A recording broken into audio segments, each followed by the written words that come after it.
Amis de la revue des titres, bonjour. L'informateur titre en manchette ce matin: affaire cocaïne au port de Cotonou et dossier Ségub, la justice va frapper fort contre les mises en cause. À lire dans les colonnes du quotidien, l'intégralité du point de presse du procureur de la République. À la une de Fraternité, lutte contre l'impunité au Bénin, à retrouver dans les colonnes du Canard les explications du procureur. Selon l'affiche du jour, après l'affaire à Javon, une nouvelle découverte de cocaïne a été effectuée au port autonome de Cotonou. Le matinal relate qu'après une nouvelle découverte de drogue au port autonome de Cotonou, la justice est aux trousses des trafiquants. Suspension des activités du terminal à conteneurs de la société de transit Socotrac appartenant à Sébastien Germain à Javon. Les journaux en parlent abondamment ce matin avec une myriade d'analyses légitimes. Pour l'informateur et le challenge, c'est un rebondissement dans le dossier de 18 kg de cocaïne retrouvée dans un conteneur de Cajaf Common au port de Cotonou. De plus, les quotidiens informent que le terminal à conteneurs de la Socotrac est suspendu par la douane. Selon la manchette du jour du quotidien Le Matin, c'est une suite logique de l'affaire 18 kg de cocaïne dans un conteneur de Cajaf Common. Le Matin précise que la douane ferme le port sec d'Ajavon. Encore un coup contre Sébastien Germain à Javon, s'interroge Actu Express au sujet de la suspension des activités du terminal à conteneurs de Cajaf Common. L'Indépendant, dans son indépendance informationnelle, évoque en manchette ce jour que la guerre insensée contre Sébastien à Javon se poursuit. La société de transit Socotrac sacrifiée et des centaines de salariés anéantis.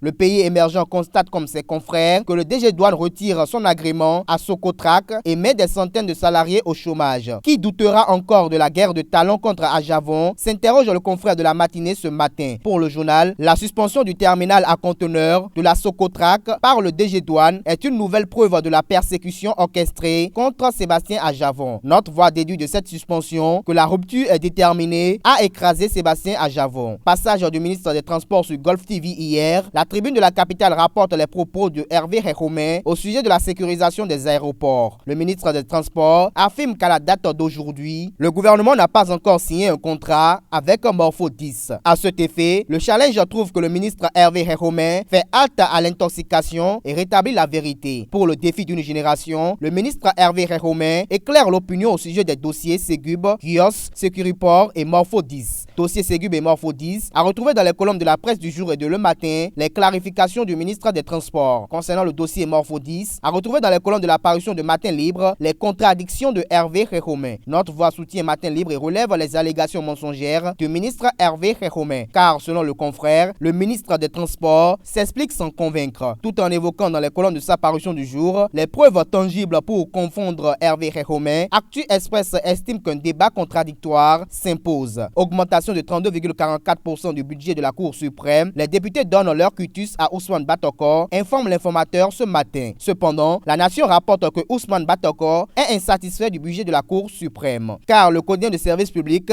informe que bien que le budget ait connu une hausse, il est loin de combler les attentes du président de la Cour suprême. Projet de budget de l'État exercice 2017, le challenge révèle qu'il est prévu 11,8 milliards de francs CFA pour le cabinet civil du président de la République. Gouvernance à l'ère de la rupture, Fraternité publie en manchette ce jour le réquisitoire de Ousmane Aledji contre les partis politiques. Le quotidien note que les partis politiques sont payés pour contredire, mais ils prennent nos sous et ne font pas le boulot. C'est un vol. La pression de la classe politique manque pour pousser vers l'avant. Le peuple qui veut mieux vivre n'a pas le temps d'attendre. Plus de détails aux pages 5 et 6 de la parution du jour de Fraternité. Réforme politique et institutionnelle sous l'ère de la rupture. La tribune de la capitale constate que le référendum sur la probable révision de la Constitution est mise en veilleuse. Le challenge remarque ce jour une méchanceté gratuite contre le bras droit de Talon. Pour le journal, les chiens galeux aboient, la caravane Bocop passe. 18e concours d'agrégation du CAMES à Dakar. L'affiche du jour affiche ce jour en manchette mention très honorable avec félicitations du jury pour le Bénin. Augmentation de la production du manioc. L'économiste attire ce matin l'attention sur le fait que le Nigeria devancera bientôt le Bénin. Sécurité alimentaire. Le quotidien de service public La Nation relaie en manchette que l'approche chinoise de production de maïs est adoptée à Ifonyi. En manchette du quotidien L'économiste, entretien avec Yaovi Koundé, représentant de l'UEMOA au Bénin. L'UEMOA est engagé pour le développement à la base. 5e édition de la foire régionale de l'intégration de l'UEMOA à Cotonou. La tribune de la capitale annonce que plus de 300 entreprises, pays et institutions seront en communion à partir de vendredi prochain. Opération de déguerpissement dans plusieurs villes. La guérite trouve que le gouvernement veut mettre un terme à l'anarchie. Commerce commerce et trafic humain, la une du jour du quotidien L'Indépendant nous renseigne sur le fait qu'un homme a été arrêté avec 5 enfants volés et destinés à la vente.